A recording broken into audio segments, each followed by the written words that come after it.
I'm having a very hard day.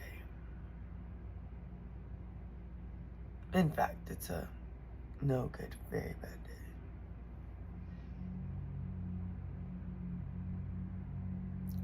day. And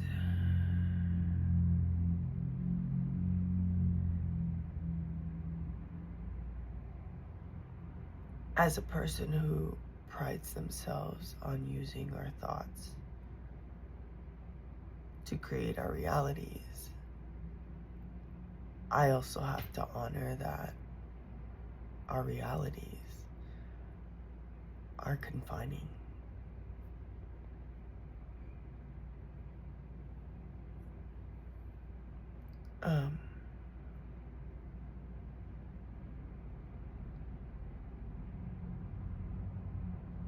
I've had a lot of different experiences in the way I've lived my life.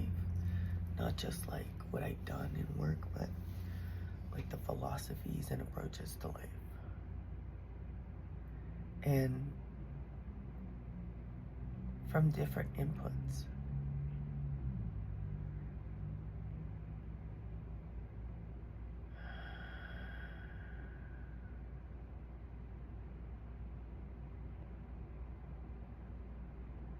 And I'm having a really hard time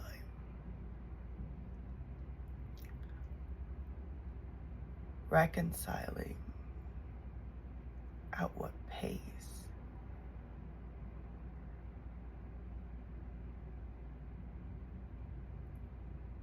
I go at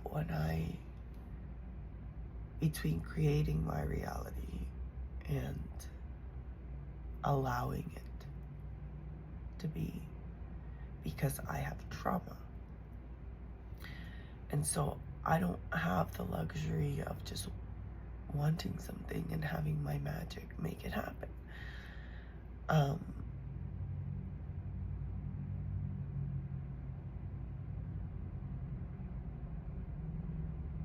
I have been programmed through protocols at a biological level through systemic sexual assault, and at a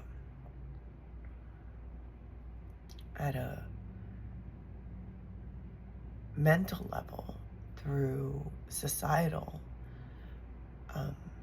programming.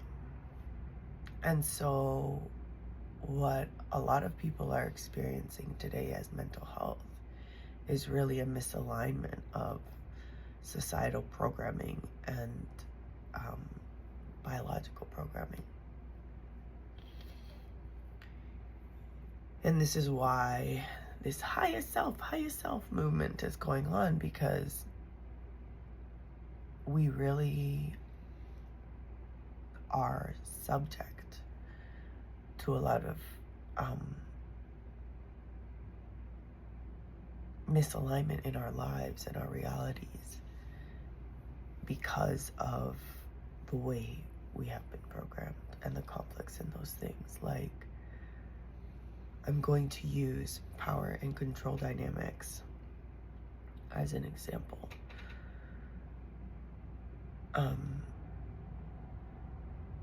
For love to be and safety to be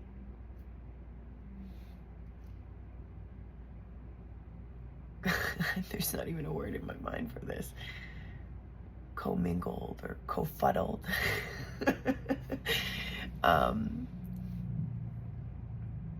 modeled together in a conflicting orchestration of the body mechanics, like our emotions, how our safety feels. It is a really challenging approach. It makes us subject to biohacking, actually, which is what, unfortunately, a lot of people want today.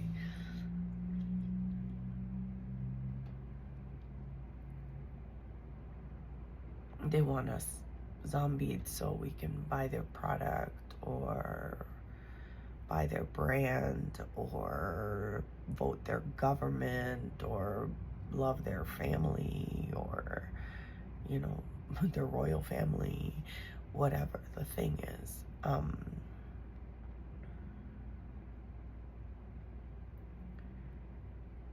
And that creates a conflict in the literally the biological orchestration. And so I'm having a very hard day because I have to acknowledge how my trauma gets in my way of my interpersonal relationships, and how, as much as logically I know I'm capable of engaging in a long-term meaningful relationship with someone,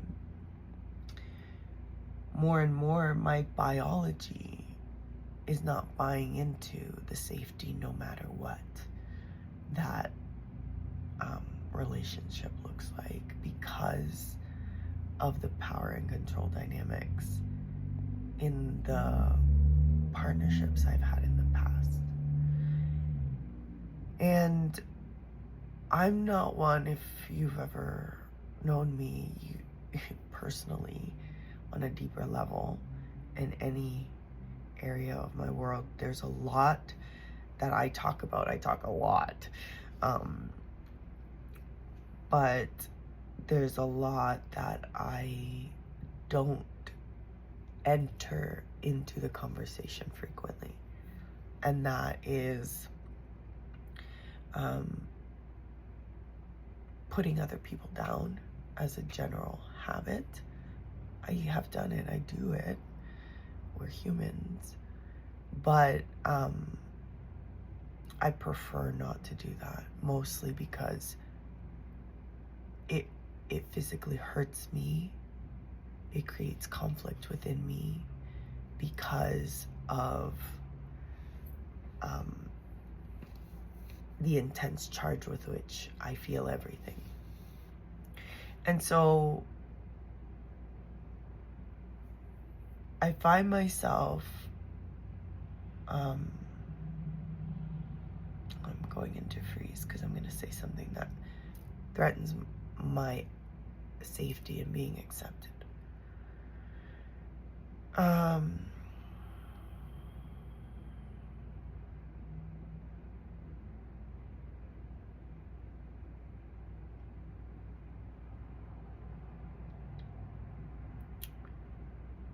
Ultimately, I guess what I want to say, if I just don't sugarcoat it, is I have a hard time trusting people, because the people that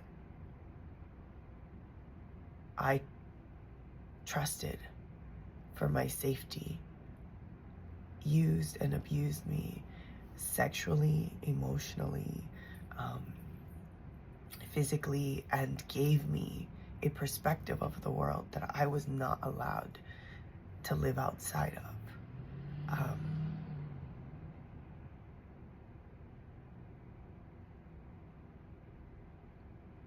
And I thought that was only in the cult.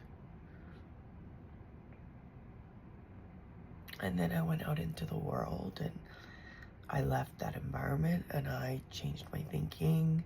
I already was not drinking the Kool-Aid whole my whole life, because I went to college. I got myself educated in the world outside of their defined education. So education in universities, secular education, is wrong, but you gotta study and think every day in this religious world that doesn't exist, by the way, in reality, because the world outside of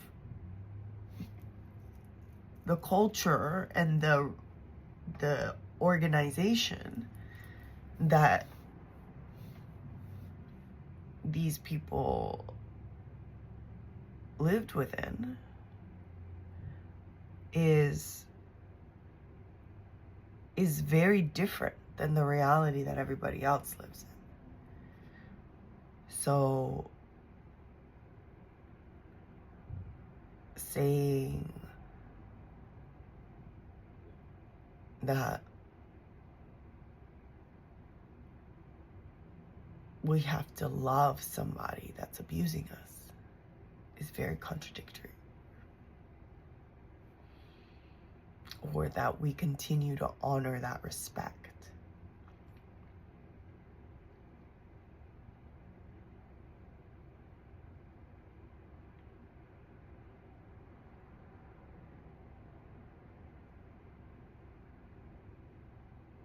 And under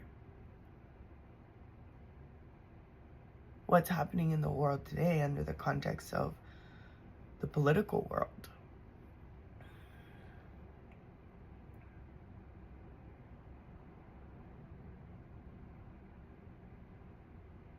it's like every abusive relationship I've ever been in. You give, you give, you give. You follow the rules. You do the thing, and you're still wrong. Your desire, your needs, because they're not understood by the people with the checklists, even though they have no desire to see what's happening in between the lines.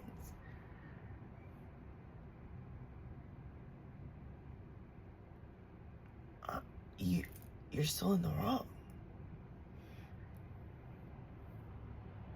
You know, part of healing is getting angry.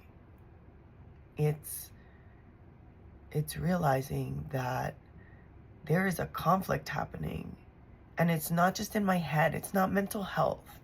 It's the fucking world.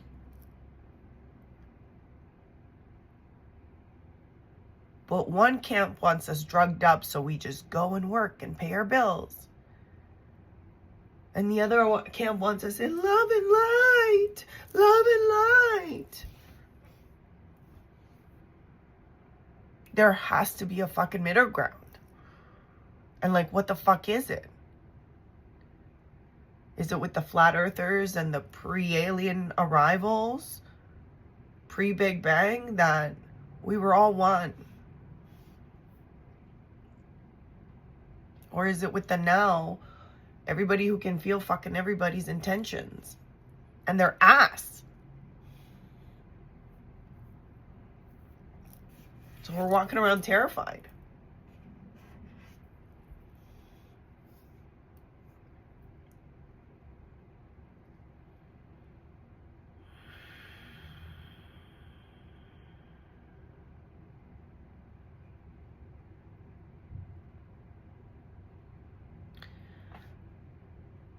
Existential crisis time again, because what is happening in the world, in the material world, is exactly what I expected to happen. But now, y'all still just want me to take the drugs and get back to work and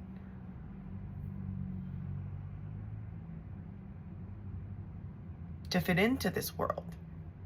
And then there's no way out of this world. The structures.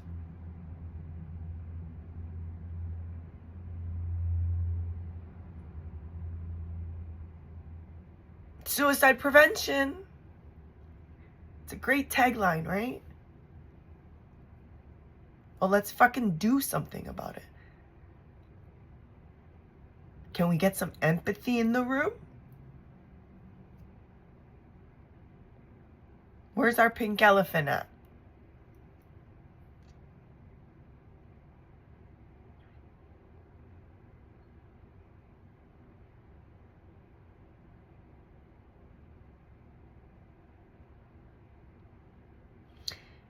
And I can't even have a boyfriend because I know where that's going to end.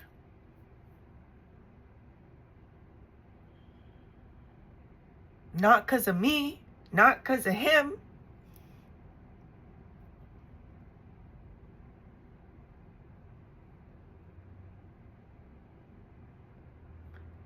Because if the president, whatever the fuck that means, can go and just decide for everybody else what they want to do, what do you think is going to happen next week when I walk out the street?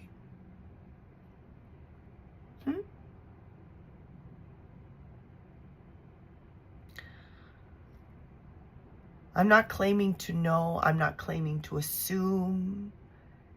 I can be projecting a negativity, or I could just be looking at the evidence. And then everybody wants to hold on to what we know for safety, obviously. And because a lot of it works, but most of it doesn't. And it most definitely doesn't work long term.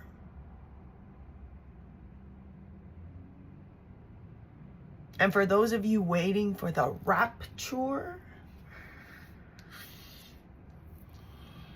this is why we need to understand where language came from and how it programs our bodies and our minds and orchestrates them.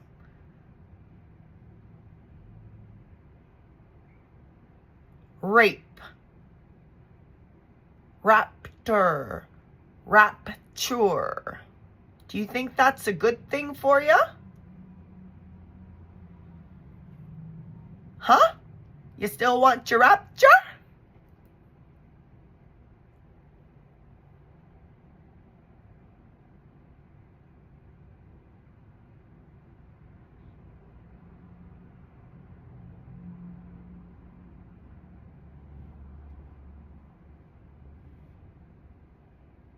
We don't think for ourselves.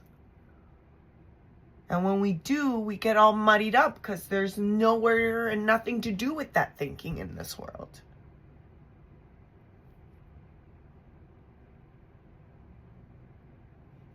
So I find myself at a crossroads. The fucking holy cross. The catch-22. Damned if you do and damned if you don't.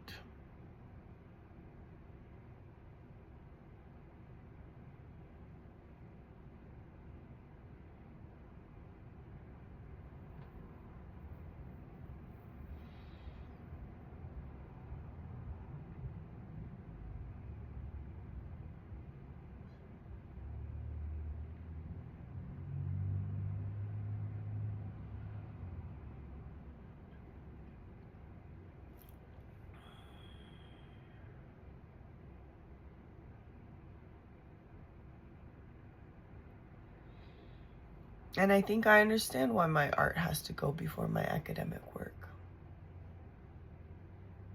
Because nothing really matters. It's all made up. And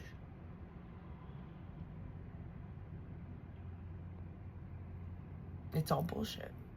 And the only thing that matters is the real life impact we're making on our children and on the environment.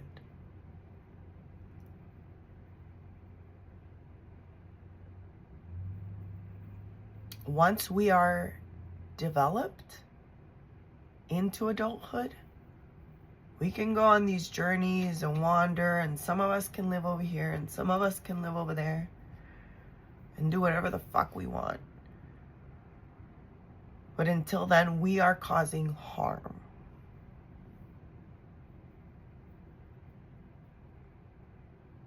And we can't just go educating everybody.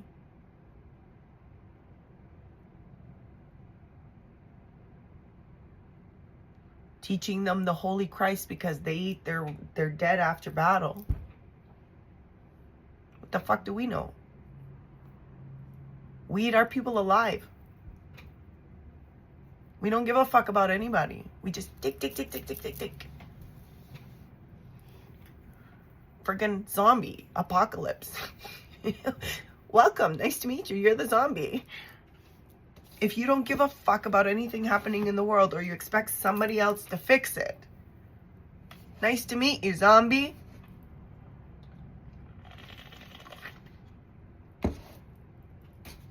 I was pissed at myself. Look, McDonald's.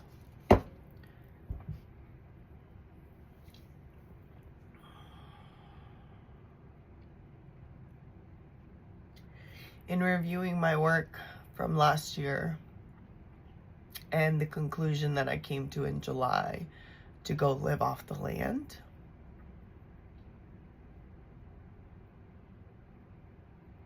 I am grateful to whatever that also supported me to make sure that I didn't have to be out literally on the streets.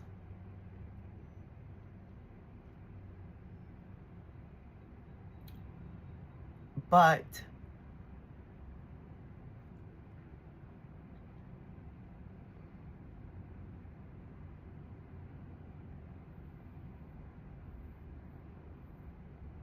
something has to give, something has to change. To our physiology, changing our perspective feels like dying. I frankly don't know how to die anymore.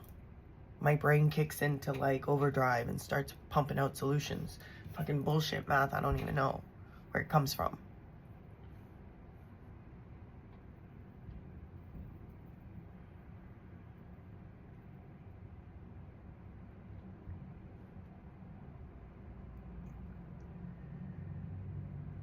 I think my work will demonstrate that I've come upon my voice. And my work, honestly, I would rather be doing something else.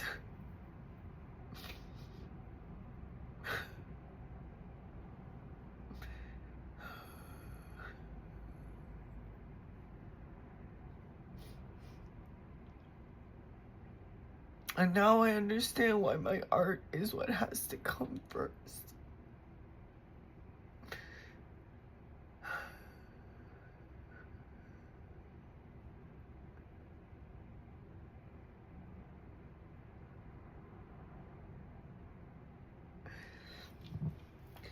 It's my survival.